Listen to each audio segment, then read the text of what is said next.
nagpunta ng Japan si Moira? Ano malay ko?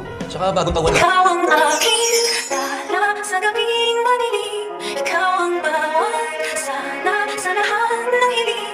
Sa ilang man o sa saya, tunay na ikaw pa rin. Sagot sa akin. Ngayong Webes sa abot kamay na pangarap. Nang malaman dito ni Giselle na nasa Japan nga itong si Moira, ay agad niyang pinuntahan itong si Dax na pangsamantalang nakakulong. At dito niya kinausap ang tauhan ni Moira at tinanong kung bakit nga daw nagpunta ng Japan itong si Moira at kung sino-sino ang mga taong tumulong sa kanya.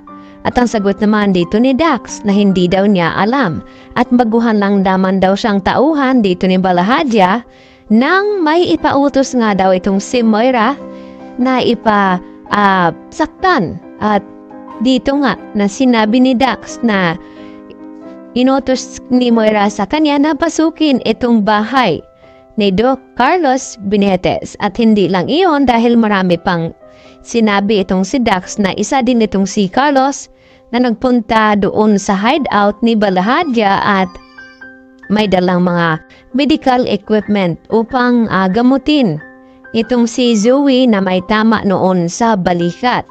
At laking gulat nga dito ni Giselle nang malaman niya ang mga iyon.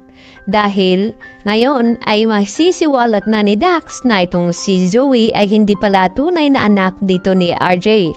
Dahil ang kanyang tunay na ama ay walang iba kundi itong si Doc Carlos Benitez.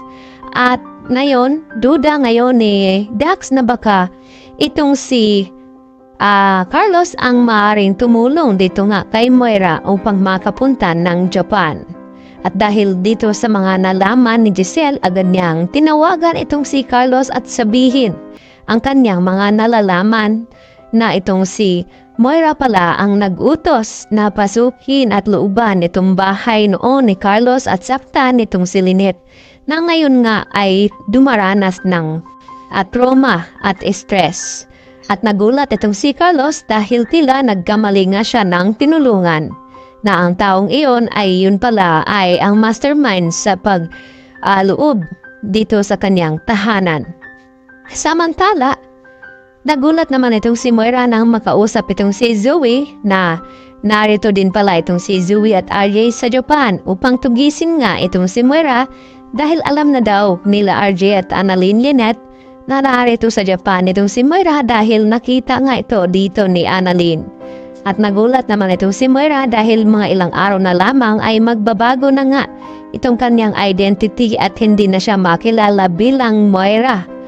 At dahil sa nalaman ni Carlos ay baka hindi na rin maituloy ang pagbabago ng identity dito ni Moira dahil sa laki ng kasalanan din ni Moira dito kay Carlos na pati itong kanyang asawa na si Lynette ay idadamay sa mga kawalang hiyaan dito ni Moira.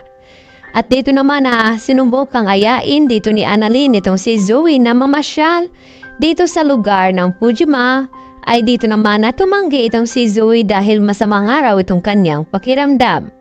At dito nga na sinabi ni Annalyn na baka dahilan lamang iyon ni Zoe o baka maiba pang pupuntahan itong si Zoe. At dito naman nag-react si Zoe na pinagdudahan ba daw siya dito ni Annalyn na baka ay makipagkita siya dito sa kanyang ina. At sinubukan naman magpaliwanag ni Zoe dito kay Annalyn na hindi raw iyon totoo. Dahil ang gusto niyang mangyari na gusto na daw niyang mahuli itong kanyang ina, subalit hindi iyon ang intensyon ni Joey dahil wala siyang balak na ipahuli ang kanyang ina na si Moira. At titiyakin nga ni Zoe na makaligtas at makatakas itong si Moira sa kanila. Yan po ang ating patuloy na pakaabangan mamaya mga kapuso.